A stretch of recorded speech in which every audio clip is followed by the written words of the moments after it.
Right, I'm just gonna talk through my current template, and it's not a mega complicated one. I use Logic Pro. I use a grand total of 153 tracks and 7-ish groups, and that's it. It's pretty. I don't have a crazy big template. I don't really like to have all of the articulations for all the instruments all the time, because a lot of the time you don't need them, and they're taking up RAM. And although I've got 64 gigs of RAM, I would like to have my computer running quickly and not like stressing out all the time. So this is probably using around 20 or 30 gigabytes right now. But I used to have an app to check that, but I discovered the app itself slowed my computer down, so we don't do that anymore. So yeah, in Logic Pro, 150 tracks or so, and I've kind of just got it down to the bare bones of what I'm comfortable working with now. So the Woodwinds, if you want to know what libraries I'm using, in Contact 7 we are using Spitfire Symphony Orchestra. This time round, like, I also will use Berlin Woodwinds depending on what effects I want to use. So if the Berlin Woodwinds has better sort of like special effects, I guess, and I like to use those for stuff. So the reason I like these Spitfire ones is because they're very, very playable. Like, I kind of really like that. It can just kind of you just play it and it sounds like. The thing I guess that's more important is that I can have a long sound and a short sound, pretty much just by how it's played. Lots of other libraries you have to switch between articulation for that. I'm making mock-ups. I'm almost always working with live players as well, so I'm just making reference tracks. And to me that sounds fine. Like, it does the job. Sometimes I'll have a separate patch for if I want chords.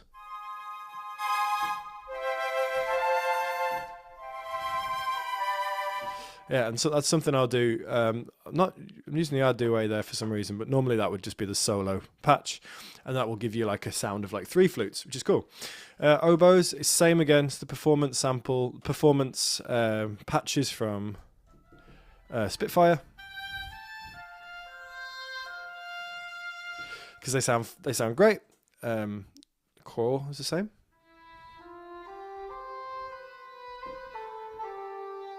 Nice and warm. Clarinet, I have just a regular B flat clarinet solo loaded up.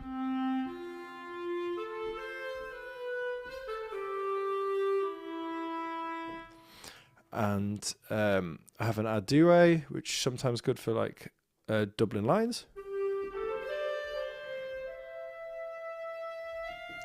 Very nice. Same for bass clarinet. Onto the bassoons, I use one solo bassoon, performance patch again. All of these woodwinds, I've blended in a bit of the close mic, just decided that really is a sound that I like. It's not like you wouldn't get that sound if you sat in a concert hall, obviously, you just hear all the hall. But in the recording setting, I'm like, actually, no, I want more clarity from the winds. And then a big part of my template, and has been ever since I bought this in 2015 or something, and you can tell from the UI. I think they've recently refreshed it, but it is quite an old plugin. Hollywood Winds, really great, just for getting those Hollywood sounding things. And there are many other patches in here that you can use. There's the, like keyboard playable ones, so you can have like, octaves, staccatos, all this stuff. You can, just like you could with all these other things, all these other instruments. So for sketching, I might use that. But a lot of the time, I just want a quick scale that's like, and that just goes. They're tempo locked, which is great, and they will go onto the downbeat. And all I do with those is pull back stage, pull back the close. Actually, have the stage at 100 and close at about 20, 30. I find it just sits it in the room a bit better. Again, this is all just for making reference tracks and demos. It's very rare that I'm actually going to deliver something that isn't being recorded on a stage or by a player at some point. So that's the Woodwinds. I have a little bit of processing on the Woodwind bus. Something I use all the time and love is Gulfos. It does a lot of frequency management for you. Just make the woodwinds slightly darker and tame some of the high end. Leave the low end; it's fine. Pro Q's doing a little bit of a cut around the mids and a slight boost on top. And then reverbs, really straightforward in this template. Is I just have a Air Studio thing. This is quite new. I was using Seventh Heaven up until recently, and as an experiment, I changed out all the Seventh Heaven for all these air impulse thingies. This is the cheap version, the Essentials 120 quid one or whatever it was, and I like it. I think it's really nice. It's just doing the job of sounding like you're in a hall. Each of my instruments has got a bit of EQ, nothing crazy, just like standard, just a cut and maybe a bit of frequency management. And it's because by the end of this, I want to be able to export something that sounds mixed. And that's okay. Like, it's reference. It's not going on a video game or a film. This audio, it's going to be put into a Pro Tools session and used as like reference, I guess. Next thing is horns, which are in this template, Cinematic Studio Brass. Brilliant, really versatile library. Really like them. I hated them to start with. I bought them and had massive regret because I didn't like how they sounded. They were too clean and too small or whatever. Turns out I was wrong. After using them, they are very, very versatile. I have a separate channel track for each articulation that I actually use. And that's just because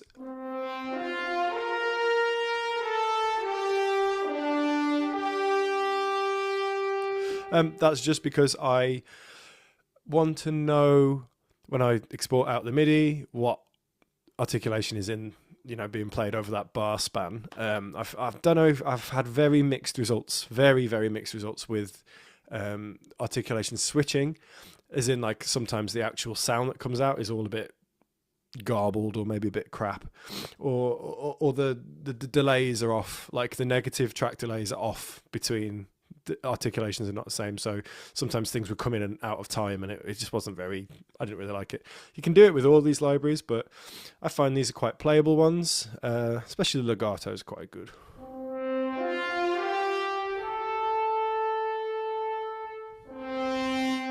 So so the way I organize it is I have the solos and then I have A4.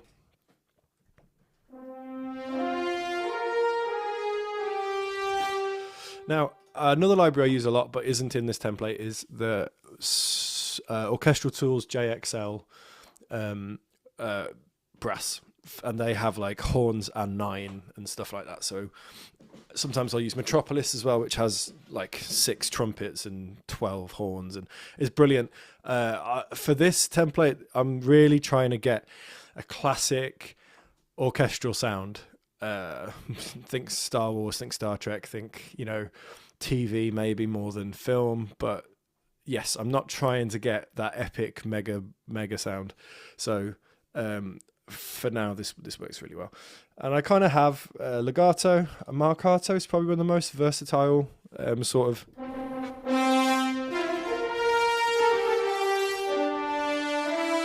I really like it. I never really. I thought it was like an added bonus. I thought the point of this library is it has sustained staccatos, and then all this is just spare stuff. But no, this stuff is really, these articulations are really well thought out. The flutter's good. I've never really used the trills. We use the rips all the time. I have like a separate one for rips. I find rips really useful as an articulation. But this is good. I think this gets a really nice sound. There's a little bit of processing going on here. We've got a EQ curve taken off the low end, sorting out some of the rumble frequencies and adding a bit of brightness. And then we also have a brass bus, in which the trumpets, trombones, and everything is going into. On that one, we have Gullfoss again, doing a similar sort of thing. We have a little bit of EQ and a bit of compression, but this isn't doing anything really, except from taming some like peaks that might happen if you turn the trombones up too loud. With this library, the trombones can get really out of hand. Just like real trombones. So it's quite interesting to be able to manage that with just a little bit of bus EQ. EQ curve is just pulling out some of this, mids that can get a bit woofy. And this is actually simulating a bit of distance. By taking off some of the top end, it makes it feel like they're a bit further away in the room. I do that for that reason. This isn't doing as much as you'd think. But other than to kind of sort out those low end that you can get with the horns and the trombones when they stack up. Trumpets, again, all CSB, all Cinematic Studio Brass. I found that by using all of the Cinematic Studio Brass, it gets a really cohesive sort of studio sound. It's because they're all recorded in the same space. Lots of the articulations are very similar, and yeah, it's nice. I really like it. I kind of have as a rule the 4 articulations that I actually use: legato, short, marcato, and rip. Yes, there's other ones, effects and stuff, but I will generally use those. Yeah, so you can see I've got trumpets basically just made up of that. Those articulations. I'll play you a little bit of this brass cue, why not?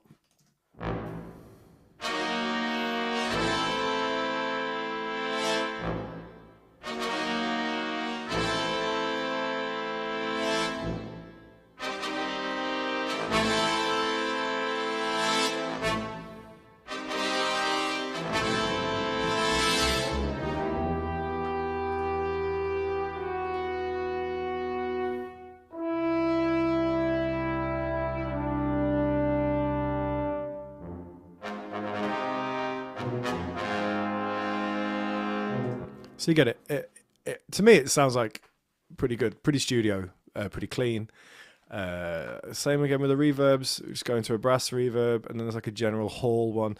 Don't know how I don't know my philosophy on this too much. I'm just putting stuff on until it sounds the way I want it to. I'm sure there's clever routing and ways to do it, but this is my just Air Studio brass hall or just hall sort of sound. It's great. I've no complaints. So. What I'll do now is I'll play the woodwinds and I'll play the horns together on something, so why not?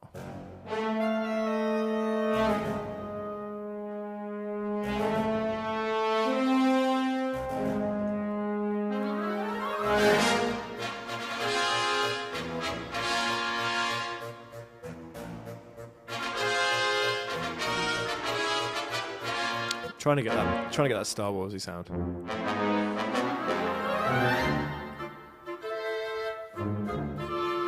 So yeah, and I think I'm getting there with it. I'm actually quite happy with how it sounds. Another thing I do is performance samples. Caspian is a great library, just really versatile. Sounds cool, and I have that layering things, so they just kind of sit on top. So the cool thing about those is there's quite a lot of dynamics recorded, and they sit well with Cinematic Studio Brass. For some reason they just fit. Percussion, this is a bit higgledy-piggledy. I might switch over to using symphonic percussion, the Spitfire symphonic percussion, but for now I am using Musio, the Cine Perk, and I'm no regrets. I love it. It's really nice. It's got that tighter studio sound that I really like. So I've got that. So if I just show you some of the percussion going on here.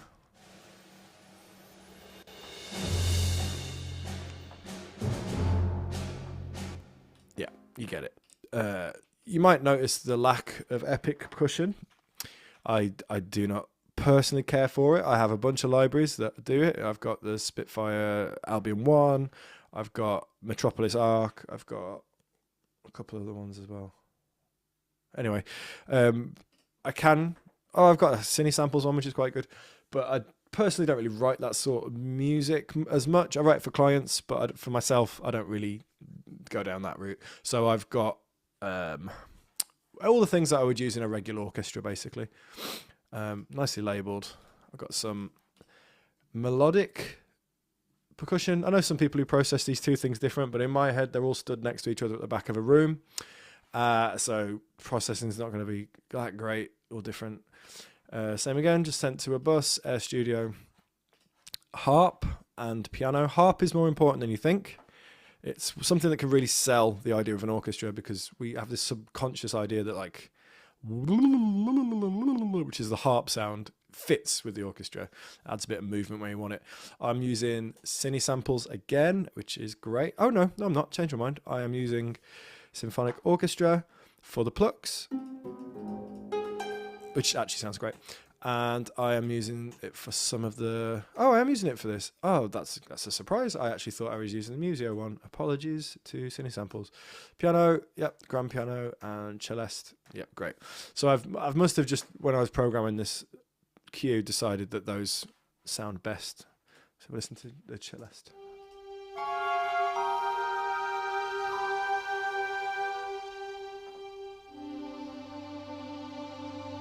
Nice. There is something missing from there, but that's fine.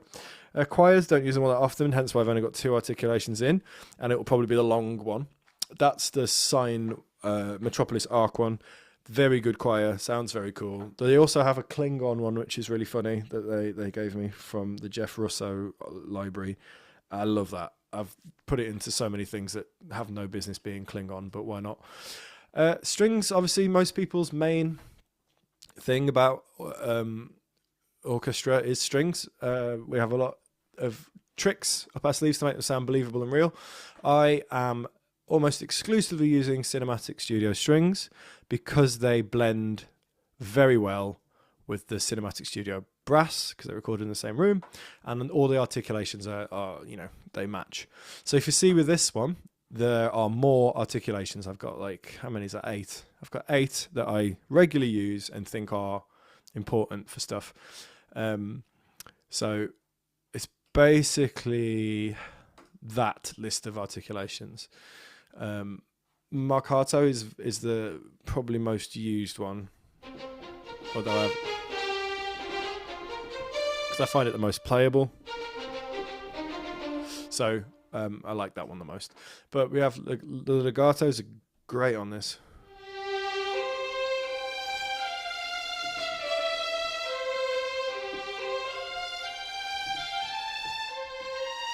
Got a bit of latency just because of all the streaming and stuff. So I have more for strings.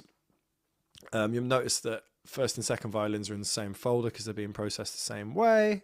Why not? Just save a bit of effort. Cutting some of the low mids, cutting this bright sort of harsh frequency around the top as well. And yeah, we're not really doing too many string. 99 to 50. This is 50 channels, right? It says 50 channels, 50 tracks. I really like it. I know that you can get articulation maps for this. Oh, that's weird. Not sure why it's loaded up like that. I know you can get articulation maps for this library. I have used them. I've tried to use them. I've had so many problems that are related to the delay offset timings being different for each of the articulations, or a pain. So I just I don't do that anymore. That's my main annoying thing. I like to write as quantized as possible, or I play something and then I quantize it to the grid, because I know that when I'm making something, I'm going to be turning it into a score at some point. So I like to save myself that where possible. And yeah, that's basically it. Something I really enjoy is the Tina Go Solo Cello, which I have on Musio. This is kind of used as a bit of a blend.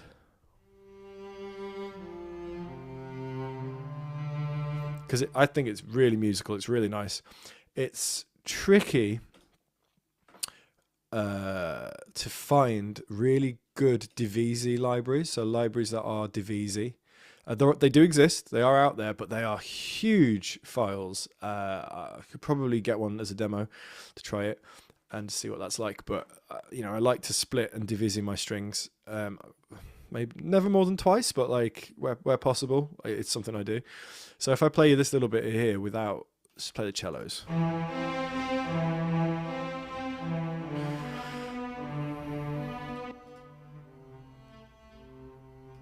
Yeah, it's cool. I just really like the way they blend together. You can't really hear it. I feel like you can feel it. I feel like you can feel it anyway. So yeah, so I got distracted. Violas, same again. CSS, very cool. Legato, I just use the mix it's in. I know there's all these extra options. I'm just too busy to care. Same with cellos, and same for basses. Right, that kind of sums up the 3 big sections. Something I love and special mention: performance samples. Vista 2 ensembles, very, very nice samples.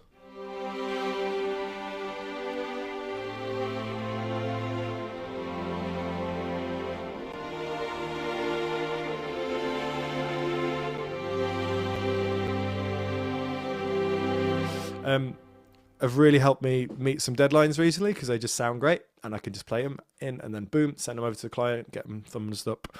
Their whisper sustains I'm actually stacking with the sword, with the muted strings here, so you'll hear this.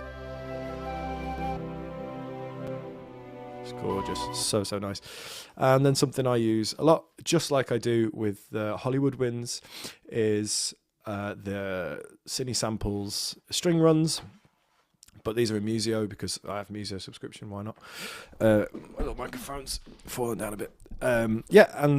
These are great. They are quantized slightly differently to these ones up here, so you can't just copy and paste them in. But I do use them for stuff. Like I've put one here. I must have muted it because I didn't like it. But yeah, that's something I do. You know, it's nice. This is a different effect. Oh yeah, this is good. I like this Bernard Herrmann one. Yeah, I think what it really is I've collected a bunch of sounds that I like the sound of and blended them all together, and I have this nice small compact template. And yeah, just in the middle, it's just a piano a few times over for sketching. I have a shortcut for low latency to see if that's going to help. Yeah, big time.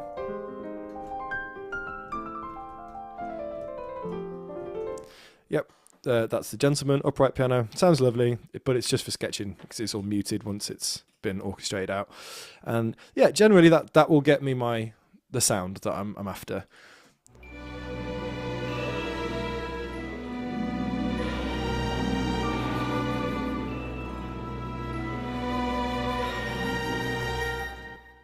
Yep, and I'm happy with that personally. I can add anything to it that I want because it's such a small template. If I want certain stuff, I can literally just add an instrument. So if I've got a desire for some sort of a woodwind effect, then I'll just duplicate the track and just call it woodwind effects. And yeah, maybe loading all these up would be more convenient, but just, half of the fun's finding them. Why not? Let's just put this one in. This is good. Cage, I don't mind cage. You know what I mean? Put major down and on. They're kind of like the runs. I wouldn't use that. I'd use these clusters though. That'd be nice. Shrieks are good too. So if I was in here and just going, I need a specific flute thing, then you can load in all techniques. This might take a second. And there are obviously quite a few. Oh, there's more than I thought. Yeah, if I need this.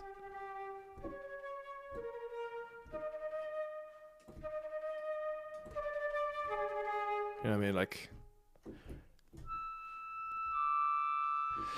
mean? So I could just put one in. Another great library for this, which I'll just load in, is the Sign Player one. And we can go to the woodwinds effects. Flutes, and then some of these are really good. But I do find I have to turn them up a bit. Bends. So if I got like a cluster like this, that's something I might do.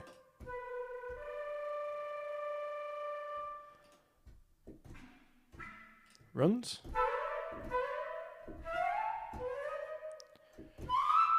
Rips. So yeah, that's a library I would use a lot.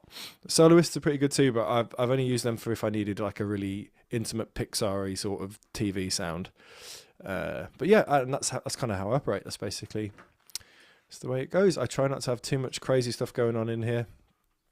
I keep it simple. Like to be able to see things, and yeah, if I'll play a little bit of this cue, why not?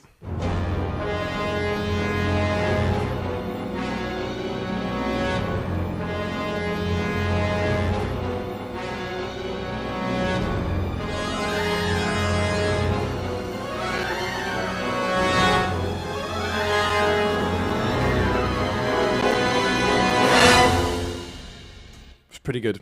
I'm happy with it. I can show you some stuff that's on the master bus. I have VU meter, it's helpful for getting balance. ProQ is doing a little bit of stuff. I've got a dynamic band here at 2K, which is that kind of like nasally frequency, I guess. Maybe a little bit more scratchy, nasally sort of frequency. Kind of pulling that down just a little bit. SSL compression again, bus compressor. This is great. I had this plugin since 2012 or something, just as a job. Gullfoss, but the mastering version, basically all that gives you like decimal precision, whatever. ProQ again, which is doing a little bit of the stereo field up here on the sides. And finally Pro L, which is just mastering, giving me 4 dBs and -1 out. Not mastering, sorry, limiting. If I'm really lazy, I will just press the mastering button. I'll do it. I'll work quick, but I won't be happy about it. I'll just do it because it will get stuff up. It'll work. So yeah, that's my template. I do a couple of other things that are just easy things that I like to do with programming and stuff. Is I like to work quantized, so every track has its negative delays dealt with and done, and that's pretty much it. So when it comes to, I'm in the middle of quantizing this piece actually, so what I'll do next is I'll just glue together all of the